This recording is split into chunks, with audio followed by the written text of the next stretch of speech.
quero convidá-lo a abrir a Bíblia no Evangelho de Marcos, capítulo 14, nós vamos ler do verso 32 ao verso de número 42. Depois dessa leitura, nós vamos estar fazendo mais uma oração e também orando pela vida de Arthur, que sofreu um acidente. O pedido chegou a nós por meio da irmã Levani. Vamos estar orando por esta vida, que o Senhor tenha misericórdia, haja com cura, com restauração sobre a vida do Arthur. Amém? O texto das Escrituras nos diz o seguinte, no Evangelho de Marcos, capítulo de número 14, do verso 32 até o verso de número 42. Então foram a um lugar chamado Getsêmani. Ali chegados, disse Jesus aos seus discípulos: assentai-vos aqui, enquanto eu vou orar. E levando consigo a Pedro, Tiago e João, começou a sentir-se tomado de pavor e de angústia. E lhe disse: a minha alma está profundamente triste até a morte. Ficai aqui e vigiai. E adiantando-se um pouco, prostrou-se em terra e orava para que, se possível, lhe fosse poupada daquela hora. E dizia: Abba, Pai, tudo te é possível. Passa de mim este cálice, contudo não seja o que eu quero, e sim o que tu queres. E voltando, achou-os dormindo e disse a Pedro: Simão, tu dormes? Não podes vigiar nem por uma hora. Vigiai e orai, para que não entreis em tentação. O espírito, na verdade, está pronto, mas a carne é fraca. Retirando-se de novo, orou, repetindo as mesmas palavras. E voltando, achou-os outra vez dormindo, porque os seus olhos estavam pesados e não sabiam o que lhe responder. E veio pela terceira vez e disse-lhes: ainda dormis? E repousai? Basta, chegou a hora, o Filho do Homem está sendo entregue nas mãos dos pecadores. Levantai, vamos, eis que o traidor se aproxima. Feche seus olhos, vamos orar mais uma vez.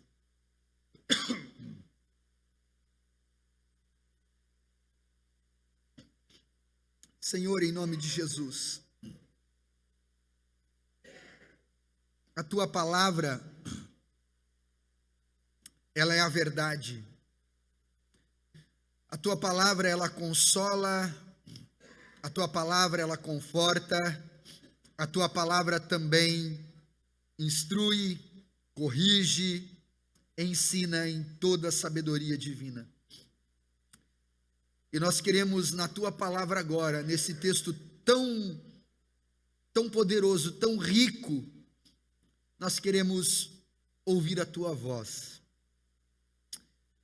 Fala aos nossos corações como o Senhor falou e tem falado comigo. Eu quero compartilhar com os meus irmãos. Fala com os meus irmãos aqui e em casa também, no trabalho, onde quer que esteja chegando, Senhor Deus, esta mensagem, que o Senhor fale aos corações.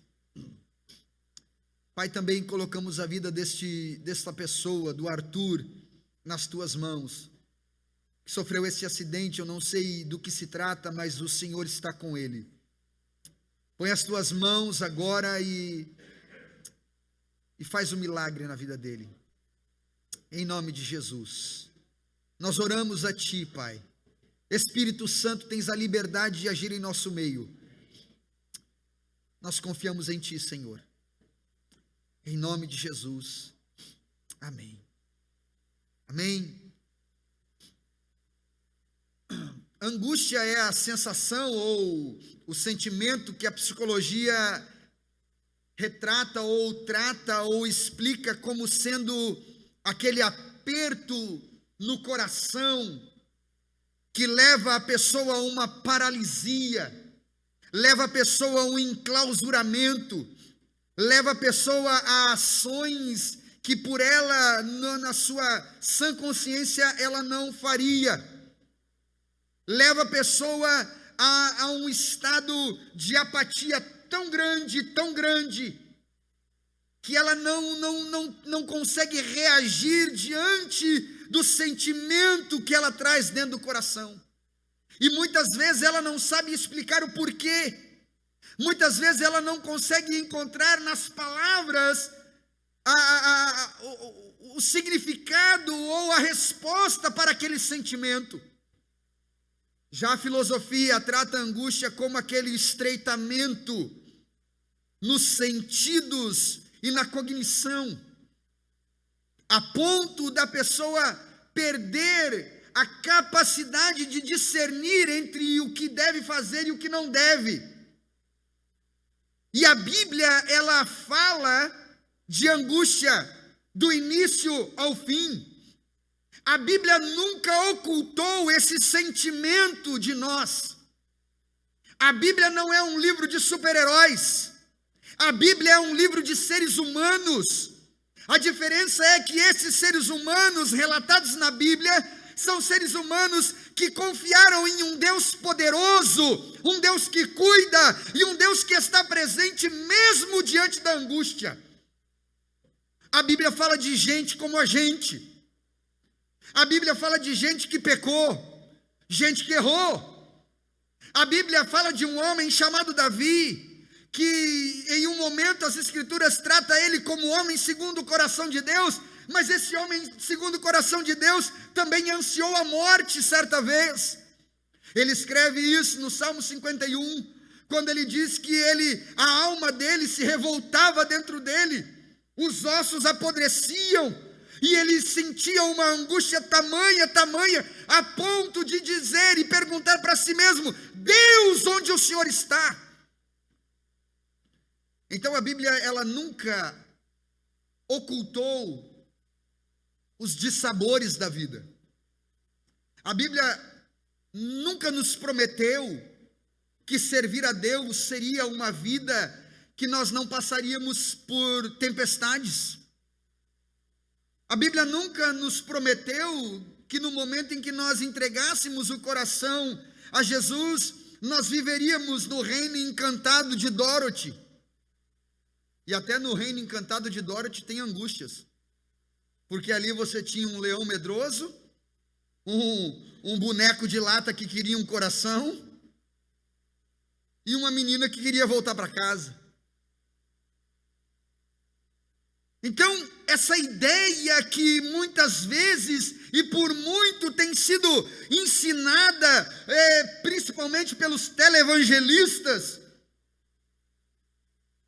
que a vida com Jesus é uma vida que não tem angústia, uma vida que não tem sofrimento, uma vida que não tem dissabor. A Bíblia discorda dessa fala.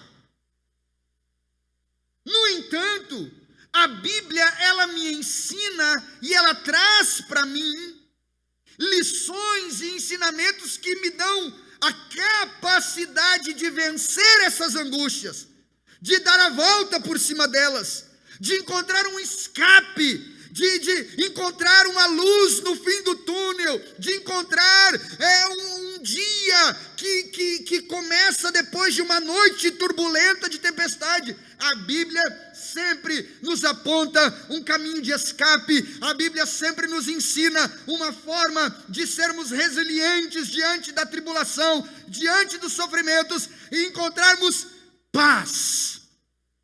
Mas essa paz não é uma paz zen de monastério. Essa paz não é a paz, perdoem-me aqueles que acreditam na nova onda psicológica, não é uma paz de mindfulness. Não é. Essa paz não é uma paz de yoga, não é uma paz de esoterismos, não. Essa paz é a paz de Deus que excede todo entendimento, que mesmo diante da angústia, nós podemos deitar a cabeça no travesseiro e dizer: papai, está doendo, mas eu sei que amanhã vai ser um novo dia e o Senhor vai me dar força para vencer. Por isso que, diante desse tempo que nós vivemos, irmãos, onde a angústia toma conta de muitos e diversos corações, e por que não dizer até do nosso? Porque eu confesso aos irmãos, não é para mim, não é bom estar ministrando os irmãos dessa forma que eu estou. Não é bom ver a igreja dessa forma. Não é bom perceber que os irmãos e muitas pessoas estão dando mais crédito para a voz de homens do que para a voz de Deus. Estão acreditando mais nos homens do que em Deus. Agora, preste atenção, porque a minha Bíblia diz, em Atos, capítulo de número 4, quando os discípulos foram presos por pregar o Evangelho, e os homens da lei, os homens do Sinédrio, os líderes religiosos da época, falaram para Pedro e Tiago e João: não falem mais desse Jesus, não preguem mais sobre esse Jesus, não façam mais milagres em nome desse Jesus. E qual foi a resposta de Pedro, aquele pescador bruto, para aqueles homens religiosos? Me digam uma coisa: que importa obedecer a Deus ou aos homens? Que importa ficar com medo de vocês, do que vocês podem nos fazer, ou com medo da eternidade sem Deus? Que importa ficar preso na fala de homens inescrupulosos e sem Deus, ou ficar a eternidade afastado de Cristo, a eternidade longe de Deus? Que importa obedecer a Deus ou aos homens? Julguem vocês, porque nós falamos daquele que criou todas as coisas, porque nós anunciamos o caminho da salvação, porque nós não podemos deixar de falar das coisas que temos visto e ouvido. Então, parece-me que esse tempo que nós vivemos é um tempo que a angústia não é um sentimento de poucos.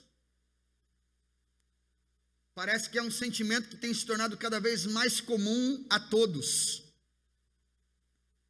Porque, fala a verdade, é angustiante você ficar em casa um dia após o outro, esperando que as coisas voltem ao normal, e elas não voltam. É angustiante você ligar a televisão e você esperar ouvir uma boa notícia: descobriram a cura para o Covid-19, a vacina vai ser produzida no Brasil e começa a ser aplicada já no próximo mês. Não, você não ouve isso. Você ouve: morreram mais 398 pessoas só no dia de ontem no estado de São Paulo. Em Manaus morreram 127 crianças em apenas 24 horas. E angústia.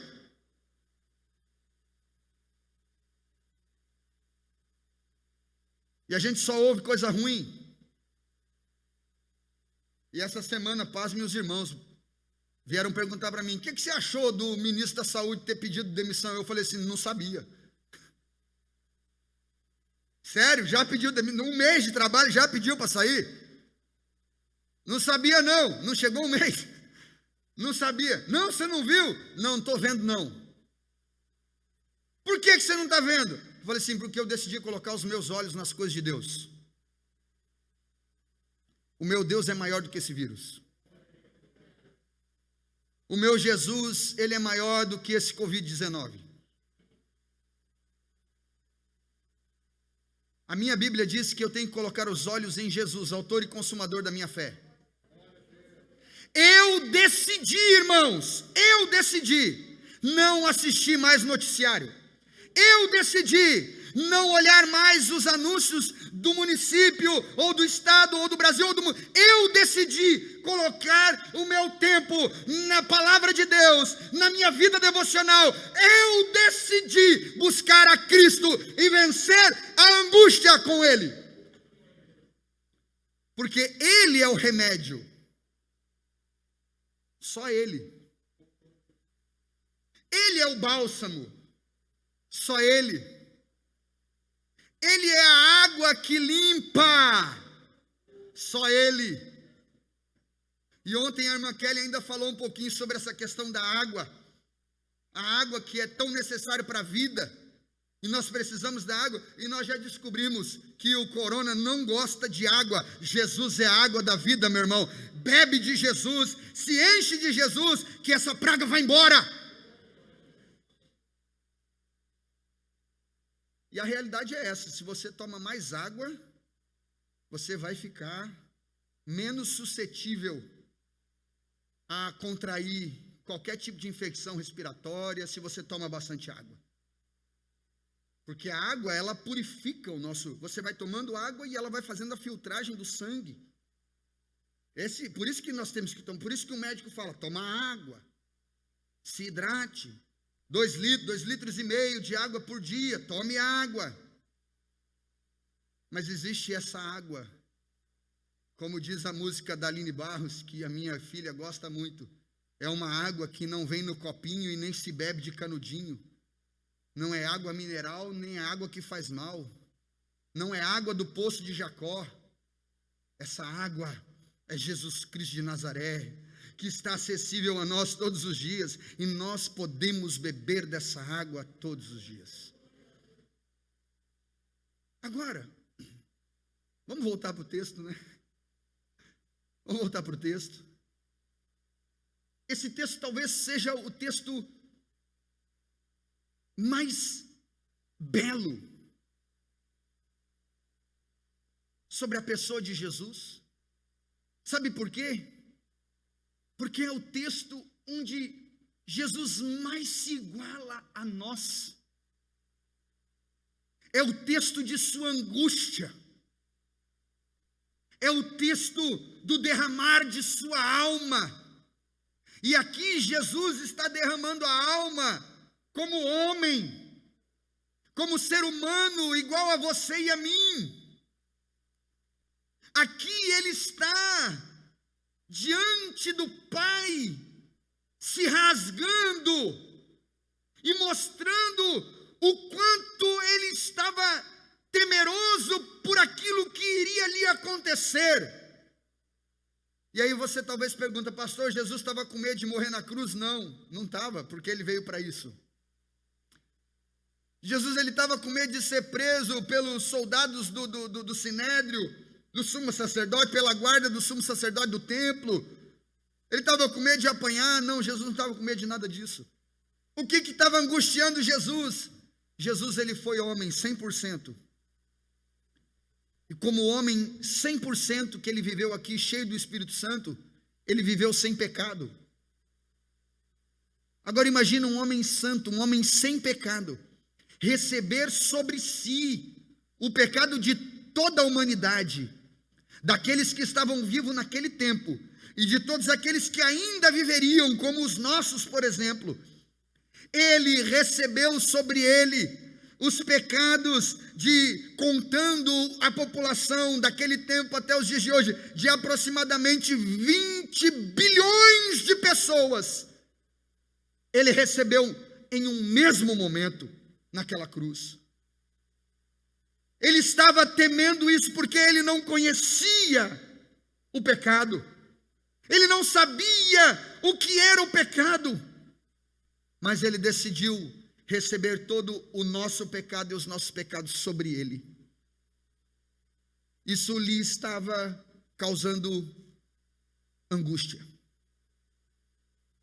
Mas Jesus ele mostra para nós em suas atitudes que no meio da angústia nós podemos ter ações e comportamentos que nos ajudam a vencer a angústia. E é sobre esses comportamentos de Jesus, sobre essas ações de Jesus no tempo de sua angústia, que levaram ele a não desistir de seu propósito, que levaram ele a não desistir da cruz, que levaram ele a não desistir de você e de mim. Porque Jesus, ele não desistiu, porque ele estava visualizando cada um de nós, irmãos. Jesus, ele olhava, ele não desistiu, porque ele sabia que em um momento, no ano de 1995, um menino lá em Foz do Iguaçu iria ouvir a mensagem do Evangelho, iria entregar o seu coração a ele. Ele sabia, e ele sabe em todos os tempos, que pessoas ouvem sua palavra, que pessoas ouvem o Evangelho, e entendem que ele é o único, suficiente e absoluto Salvador, e entregam o seu coração a ele e o recebem como Salvador absoluto de sua vida. Ele sabia disso, ele sabe disso, por isso não desistiu. Mas algumas ações ele praticou, algumas atitudes ele teve, que ajudaram ele naquele momento de angústia. Primeira atitude que ajudou Jesus a vencer o tempo de angústia: ele tinha amigos verdadeiros por perto. Essa atitude nos ajuda a vencer a angústia. E, irmãos, é no tempo da angústia que a gente vê quem é verdadeiro amigo, quem é amigo de verdade. Não é no tempo que tudo vai bem que a gente vê quem é amigo de verdade. É quando tudo vai mal. É quando tudo vai mal que a gente vê quem de fato se importa com a gente. Apesar da fragilidade dos discípulos, apesar dos temores deles, eles amavam a Jesus. Apesar das falhas de cada um deles, eles amavam a Jesus. E Jesus sabia em quem ele podia confiar. Veja, Jesus, ele vai para o Getsemane,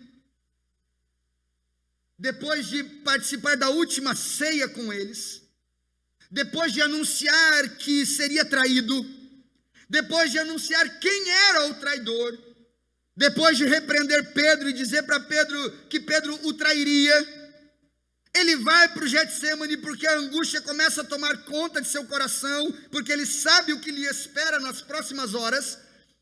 Então ele chega no Getsemane com os 12, ou com os 11, porque um tinha saído para trair, Judas Iscariotes. Ele chega no Getsemane com os 11 e fala assim: ó, vocês fiquem aqui. E ele toma Pedro, Tiago e João e leva junto com eles para dentro do jardim do Getsemane. E ele segue um pouco mais adiante e diz para Pedro, Tiago e João: ó, vocês fiquem aqui. Veja, olha a diferença. Jesus tinha muitos seguidores, muitos discípulos, escolheu 12 apóstolos. Desses 12, 3 lhes eram amigos: Pedro, Tiago e João. Porque ele leva os 11 para o Getsemane junto, e ele fala para os 11: olha, fiquem aqui porque eu vou ali orar. Eles estavam acostumados a ver Jesus indo orar em lugares silenciosos. Eles estavam acostumados a ver essa atitude de Jesus de ter tempo de oração. 3 anos e meio eles estavam andando com Jesus, eles sabiam que Jesus fazia isso. Agora olha a diferença: ele leva Pedro, Tiago e João. Quando chega em determinado lugar, ele olha para Pedro, Tiago e João e diz assim: a minha alma está entristecida até a morte, me ajudem. Amigos, a gente só pode pedir ajuda para quem é amigo de verdade. E Jesus olhou para aqueles 3 homens e pediu ajuda.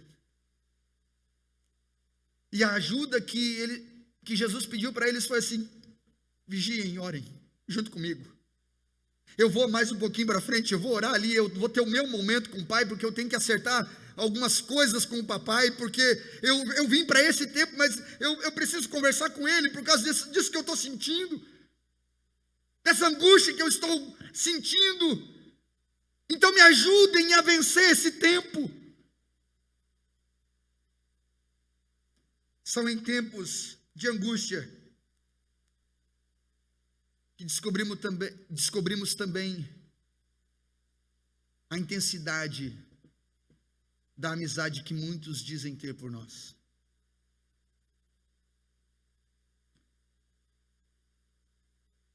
Então, nesse tempo, não fique sozinho. O afastamento social, o isolamento social, não significa que você tem que sofrer calado, sozinho, trancado em seu quarto.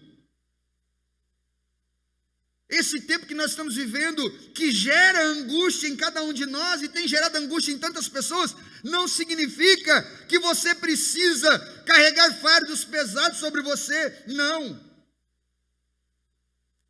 Esse é o momento de nós, de amigos, se achegarem uns aos outros, orarem uns pelos outros, como a irmã Odete falou aqui na ministração do louvor. Igreja, como igreja, orarmos uns pelos outros, intercedemos uns pelos outros. Dá uma ligadinha. Meu irmão, como é que você está? Está tudo bem com você? Como é que você está lidando com isso? E se você for um pouco mais ousado, pergunta: eu posso ir na tua casa?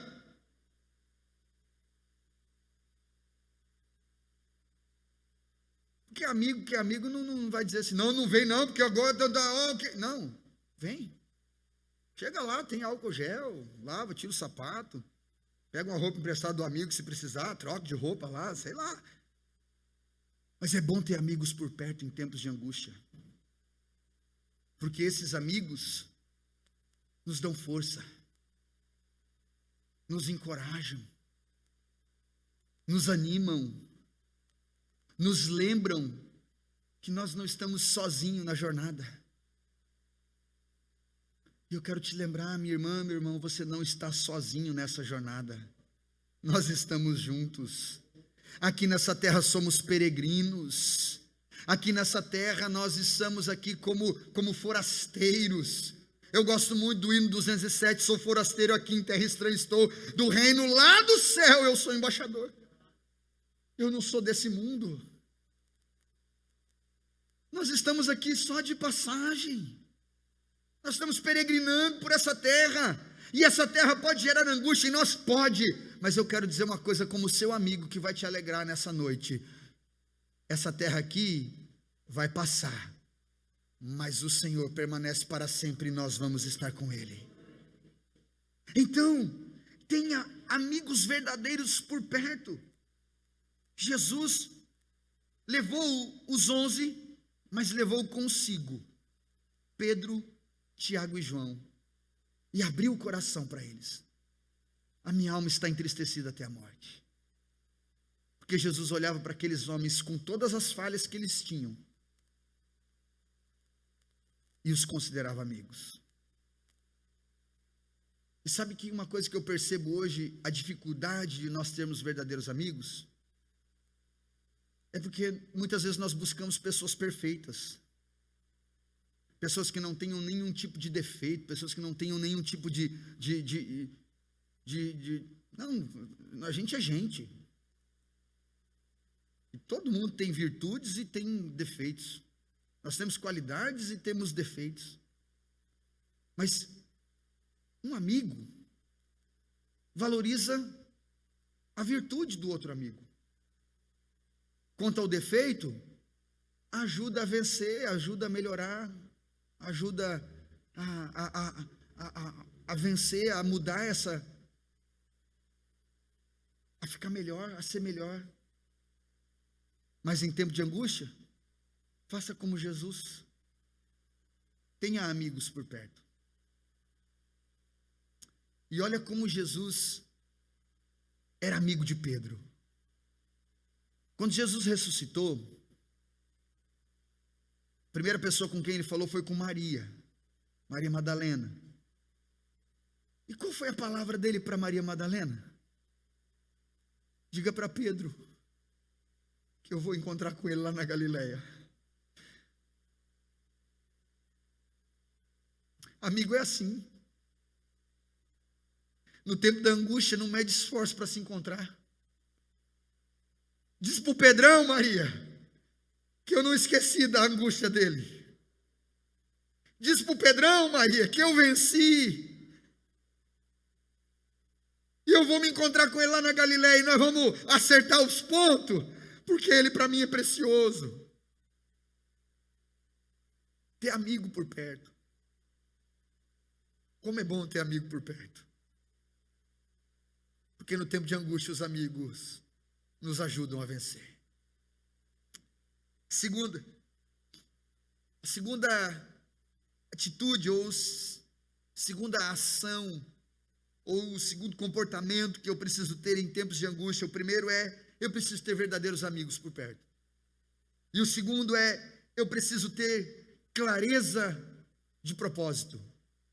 Clareza do propósito de Deus para a minha vida. O texto diz que Jesus estava orando, angustiado. Versículo 36. Mas no final do versículo 36, ele demonstra a clareza do propósito do Pai para a sua vida. Que não seja o que eu quero, Senhor, mas o que o Senhor quer. Jesus, desde o início, teve clareza do seu propósito. E esse é um dos pontos mais admiráveis na vida de Jesus. A clareza que ele tinha do propósito de Deus em sua vida. Veja que isso se demonstra desde sua tenra infância. Em Lucas capítulo 2, versos 41 a 52, narra o momento em que José com Maria e seus outros filhos de Jesus vão até Jerusalém, em uma festa anual que era prática dos judeus, a festa da Páscoa. E eles vão até Jerusalém para oferecer sacrifícios ao Senhor, para prestar o seu culto ao Senhor. E eles ficam ali na semana da Páscoa, eles fazem todos os rituais da religião judaica e tomam o caminho de volta para Nazaré, a casa deles. E lá no meio do caminho, Maria olha para o Zé e fala assim: Zé, você viu Jesus? Aí o Zé olhou assim: vi não, Maria, não estava contigo, deve estar com os meninos lá, está brincando com os irmãos dele, com os primos. Não, tá não. E começaram a procurar Jesus, Voltaram para Jerusalém, e onde é que eles acharam Jesus? Dentro do templo, conversando com os doutores da lei. Maria, como uma mãe preocupada, chega para Jesus: menino, que é isso, menino? Teu pai e eu, a gente estava te procurando, não faz mais isso não. Qual foi a resposta de Jesus? Vocês não sabiam que convinham eu estar aqui tratando das coisas do meu pai? Desde pequeno Jesus tinha clareza de seu propósito. E essa demonstração continua, por exemplo, em Mateus 4, de 13 a 17, que narra o batismo de Jesus. Jesus vai até João Batista, filho de Zacarias e Isabel, o João Batista, para se batizar. E ele chega diante de João Batista e fala assim: eu vim ser batizado. E João Batista olha para ele e fala assim: não, quem tem que ser batizado por você sou eu, e você vem a mim. E Jesus fala para ele assim: faz isso para que se cumpra a profecia, o propósito de Deus, que a justiça de Deus se cumpra, porque ele tinha clareza de seu propósito. Mateus capítulo 20 e o verso 28, Jesus dá uma resposta à mãe de seus discípulos que chegam para ele, pedindo um lugar à direita e outro à esquerda, no seu reino. E Jesus fala assim: olha, vocês acham que eu vim aqui para ser servido? O meu reinado é diferente. O meu reinado não é um reinado despótico, não. Meu reinado é um reino de serviço. E eu não vim para ser servido, eu vim para servir e dar a minha vida pelo resgate de muitos. Jesus tinha clareza de seu propósito. Em tempos de angústia, quando nós temos clareza de propósito, ou dos propósitos, ou do propósito de Deus para a nossa vida, nós conseguimos vencer as angústias, porque a gente sabe que ela vai passar. E Jesus sabia que aquele tempo, por mais difícil que fosse em sua vida, ele sabia que iria passar. Jesus sabia que por mais duro que fosse aquele fardo que ele estava carregando, o pecado de toda a humanidade, ele sabia que todo aquele pecado seria vencido no momento em que na cruz ele dissesse: está consumado. Ele tinha clareza de propósito.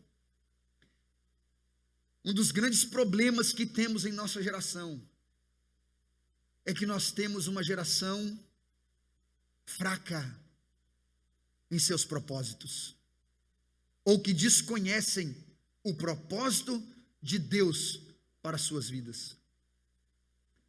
E já dizia o adágio, ou já diz o adágio popular: quem não sabe aonde quer chegar, nunca chega a lugar nenhum. Quem não tem propósito de vida, nunca conquista nada. Quem não conhece o propósito de Deus, morre no caminho. Jesus venceu a angústia por ter clareza de propósito. Eu sei qual é o propósito de Deus na minha vida. Por isso que as coisas deste mundo podem abater o coração deste que vos fala? Pode. Eu sou gente, ser humano como qualquer outro. Pode abater o nosso coração, as angústias, as lutas dessa vida podem abater? Podem. Nós, como cristãos, podemos precisar de um terapeuta para nos ajudar, para ajudar a gente nas ressignificações de situações que enfrentamos, que geram angústia. Podemos e devemos buscar.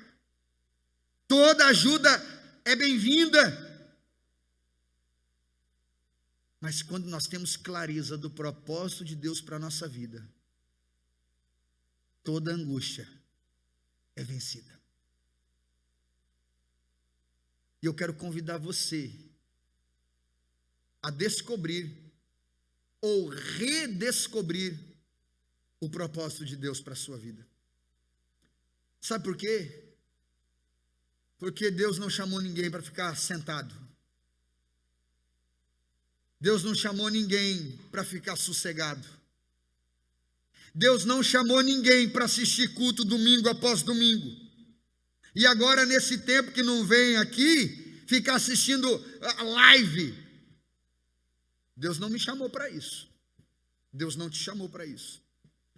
Deus nos chamou para manifestarmos seu amor, sua graça e sua glória neste mundo.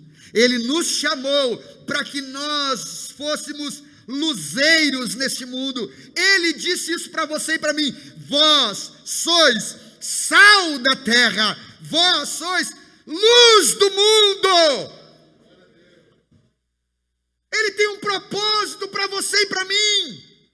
E esse propósito nos ajuda a vencer as angústias desse tempo. Então, eu lhe convido a se colocar diante do Pai e orar a Ele a semelhança de Jesus. Que seja o que o Senhor quer e não o que eu quero. Terceiro lugar, terceira ação, terceira atitude, terceiro comportamento que nos ajuda a vencer os tempos de angústia é que nós precisamos ter uma comunhão íntima com Deus. E eu quero dicotomizar comunhão com Deus. Tem pessoas que têm comunhão com Deus, e tem outros que têm comunhão íntima com Deus. Por que eu falo isso? Porque na própria amizade de Jesus a gente vê aqueles que tinham comunhão com Ele e os que tinham comunhão íntima. Os apóstolos tinham comunhão com Ele, comeram a última ceia, juntos, todos eles, inclusive o traidor. Agora, comunhão íntima, Pedro, Tiago e João. E esses tinham comunhão com Deus, mas comunhão íntima com Deus, Jesus demonstra em sua oração. Em sua oração, ele chega diante do Pai e fala assim: Abba, Pai, tudo lhe é possível. Esse Abba, pronunciado por Jesus, não era bem visto pelos religiosos judeus daquela época. Sabe por quê? Porque Abba, no aramaico ou no hebraico antigo, não significa apenas pai. Abba é o balbuciar de um bebê quando ele está aprendendo a falar. E ele olha para o seu pai, estende os bracinhos e diz: Abba, Abba, pedindo colo. Então Jesus, ele está mostrando que a comunhão dele com Deus, com o Pai, era a comunhão íntima de um pai com um bebê de colo. De um pai que ouve o bebê estendendo os bracinhos, que vê o bebê estendendo os bracinhos e ouve ele falando: Abba, papa, papa, e alegremente vai até o filho e pega ele no colo. J. Jeremias, ele diz que Abba é a demonstração mais perfeita da comunhão de Cristo com Deus. É a demonstração clara de que ambos são um, de que ambos estão ligados intimamente. Quando Jesus fala Abba, justifica todas as palavras que ele disse aos discípulos: tudo o que eu faço, eu vi primeiro meu Pai fazer. Tudo o que eu faço, eu recebo de meu Pai. Tudo que eu executo aqui é ordem de meu Pai. Eu não faço nada que o meu Pai não me mande fazer. Abba é a expressão perfeita de alguém que cultiva o lugar secreto de oração. Jesus gostava muito disso. Marcos, capítulo de número 4, se eu não me engano, Jesus, ele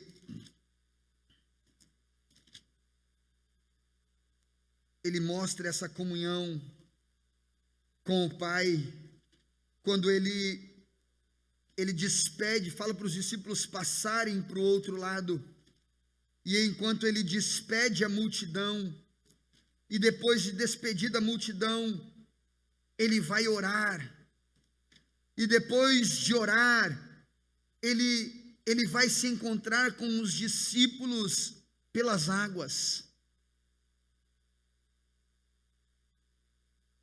A Bíblia nos mostra essa comunhão com o Pai, quando ele pega Pedro, Tiago e João e vai para o monte. Lá no monte ele ora e ele é transfigurado diante dos discípulos, e os discípulos veem a glória de Deus envolvendo Jesus, e a voz de Deus falando: este é o meu filho amado, a ele ouvi.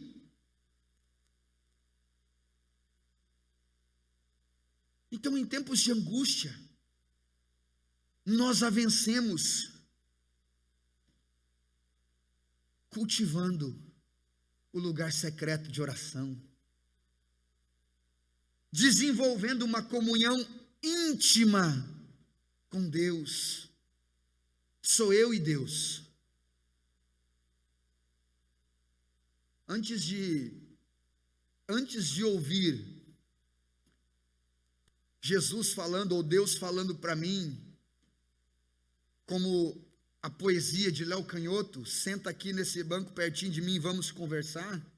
Será que você tem coragem de olhar nos meus olhos e me encarar? Antes que Jesus faça isso comigo, aqui eu faço, eu entro no meu quarto, fecho a minha porta e falo assim: Jesus, vem aqui, vamos conversar, nós dois. Eu quero vencer essas angústias. Eu quero ser mais parecido contigo. Eu quero que o Senhor me quebra, me moe, me faz de novo, como o Senhor é um oleiro, eu sou um barro, faz do jeito que o Senhor quer, mas eu quero ter comunhão, eu quero ser parecido contigo, eu quero que as pessoas olhem para mim e percebam que eu tenho comunhão com o Senhor. Senhor, eu quero ficar aqui com o Senhor. Olha, e muitas vezes você não consegue falar nada, mas você fala para Ele assim: Jesus, eu só estou aqui. Irmãos, às vezes você entra no seu lugar de oração, e você fala com Jesus: Jesus, eu só estou aqui. E passa aquele tempo de silêncio, e de repente você sente uma glória inundando o seu ser, porque Jesus, Ele tem prazer em se relacionar com seus filhos. Deus, Ele tem prazer em ouvir as nossas orações, e muitas vezes Deus tem prazer em interpretar o nosso silêncio. Comunhão íntima vence qualquer angústia. Então, nesse tempo que nós vivemos, eu quero desafiar você a cultivar boas amizades. Eu quero desafiar você a ter amigos verdadeiros. Amigos crentes, verdadeiramente crentes, que ore por você. Aquele amigo que você pode ligar para ele e falar assim: cara, hoje eu estou mal, ora por mim, senão eu vou fazer besteira. Aquele amigo que pode ligar para você de madrugada, e você fala assim: cara, 3 horas da manhã, o que você quer? Eu falo assim: nada, só quero conversar. Beleza, vamos conversar. Amigo de verdade, que está com você, não apenas quando tem La Plata, mas está com você e pergunta para você assim: tem arroz e feijão para comer na sua casa? Rapaz, não tem. Pois olha, eu tenho 1 quilo de arroz e 1 quilo de feijão, vou dar meio quilo para você e fico com meio quilo, vamos comer junto? Amigo verdadeiro, que elogia quando você tem uma vitória, que celebra quando você alcança alguma, quando você tem uma conquista, mas amigo que também pega: ei, vem cá, cara, nesse caminho aí você vai dar ruim, nesse caminho aí você vai quebrar a cara, eu estou junto com você, vamos embora.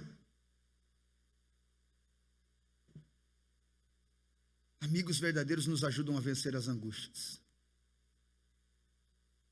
Em tempo de angústia, tenha clareza do propósito de Deus para a sua vida. Porque quando nós temos clareza do propósito de Deus para a nossa vida, ninguém nos para. Certa vez, ia ter uma corrida na floresta. Uma parábola para vocês. E um sapinho ia disputar a corrida. E todo mundo estava falando assim: ei, sapinho, você não vai conseguir ganhar essa corrida. E o sapinho nem bola dava. E então começou a corrida, e era uma corrida de obstáculos, e um animal após o outro foi ficando, e o pessoal gritava: ei, sapinho, você não vai conseguir. E o sapinho indo à frente: você não vai conseguir. E o sapinho pulando e saltitando e vencendo um obstáculo. O sapinho venceu a corrida. E aí quando chegaram para o sapinho, para perguntar para ele: ei, sapinho, qual é o segredo da sua vitória? O sapinho falou: hã? O segredo... pera um pouquinho. Aí o sapinho pegou e tirou os tampãozinhos do ouvido. O segredo da vitória é não ouvir aqueles que falam contra o nosso propósito. O meu propósito era vencer. Então eu tampei os ouvidos para aqueles que falavam contra o propósito na minha vida, que era vencer, e então eu venci. Às vezes, nós precisamos tampar os ouvidos para aqueles que duvidam do nosso propósito. Tenha clareza do seu propósito e vá em frente. E por fim, mais importante de tudo, para vencer as angústias, tenha comunhão íntima com o Papai do Céu. Porque essa comunhão íntima é que nos dá força naquele momento que os amigos faltam, naquele momento que a clareza de propósito às vezes se perde. Mas se eu tenho comunhão íntima com o Papai, Ele me ajuda a vencer a angústia. Fique em pé, por favor, nós vamos orar. Ministério de Louvor. Eu creio na inspiração de Deus sobre a vida de vocês. Vamos cantar uma canção para nós orarmos encerrando. Eu gostaria de cantar aquela canção do Ministério Apacentar, aquela, acho que é Se o Sol se Pôr, pode ser? Vamos cantar essa canção juntos? E enquanto nós cantamos essa canção, eu gostaria que você abrisse o seu coração, não diante de mim, mas diante do Pai. Seja sincero com Ele. Se tem angústia, se tem pesar, saiba que você tem amigo aqui. Você tem um amigo aqui. Pode procurar. Eu posso não ter a resposta para você, mas você vai ter minha presença. Eu vou ficar pertinho de você ali, quietinho, só te abraçar e orar junto com você. Eu posso te ajudar a você ter clareza no seu propósito. E nós podemos orar juntos, para que a gente desenvolva comunhão íntima com o Papai do Céu. Abra o seu coração. Feche seus olhos, vamos. Permita que o Espírito Santo ministre o seu coração agora.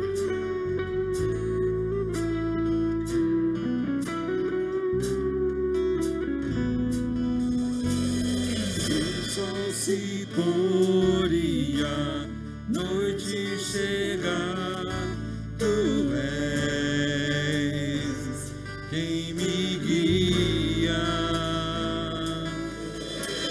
Se a tempestade me alcançar, Tu és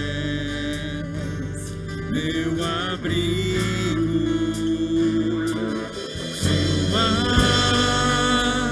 Me submergir a Tua mão, me traz à tona pra respirar, me faz andar sobre as águas.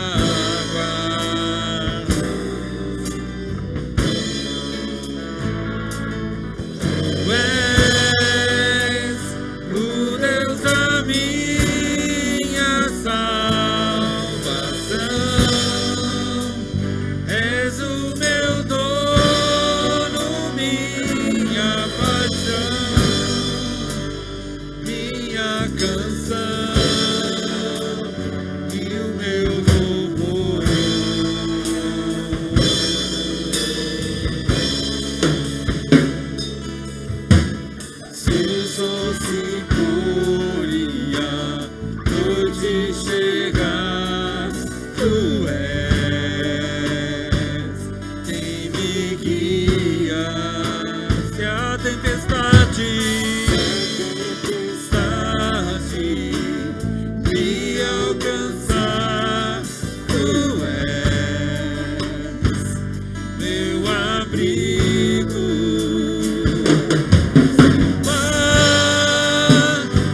as águas.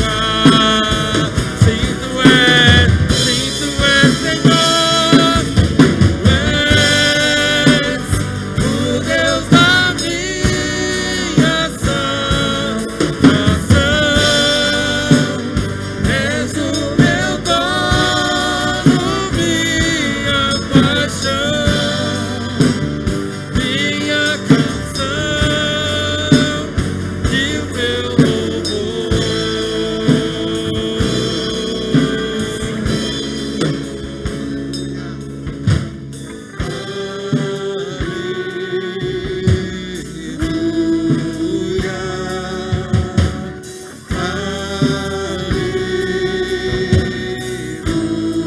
Você pode declarar isso.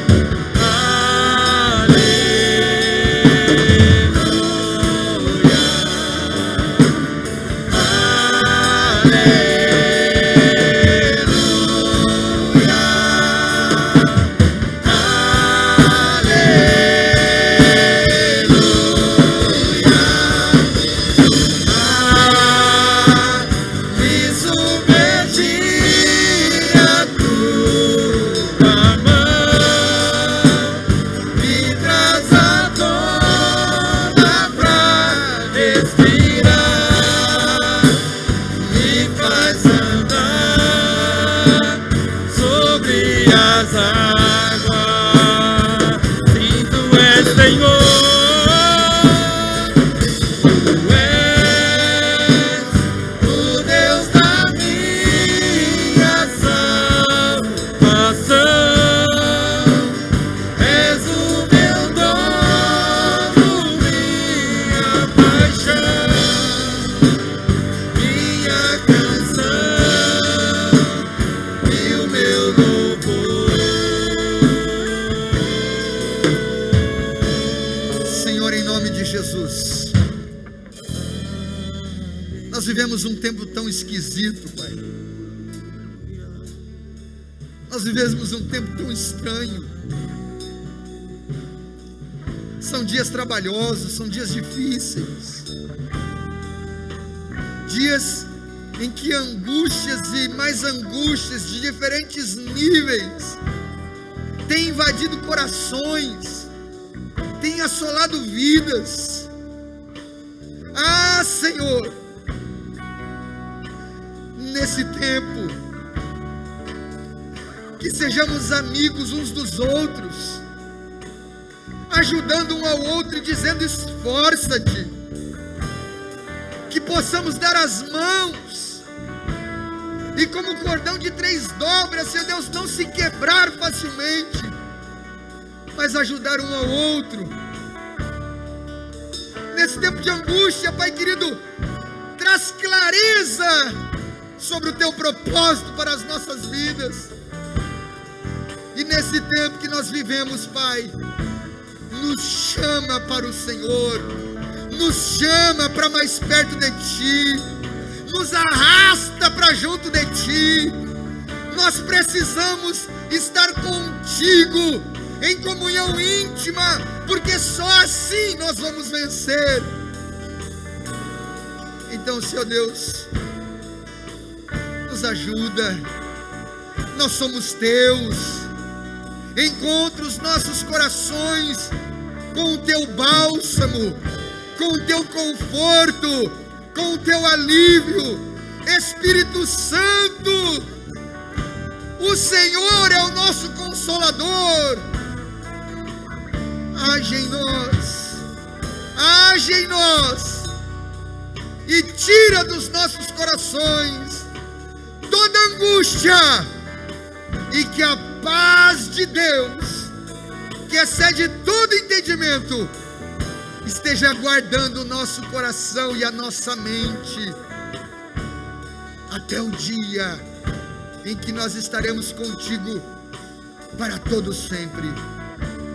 Completa em nossos corações a tua palavra, porque ela é a verdade que liberta. Senhor, nos despede em paz para os nossos lares. Nos dê uma semana de vitória, e que o teu nome seja glorificado, e que a luz de Jesus resplandeça em cada um de nós, em nome e para a glória do Senhor, em nome de Jesus. Amém.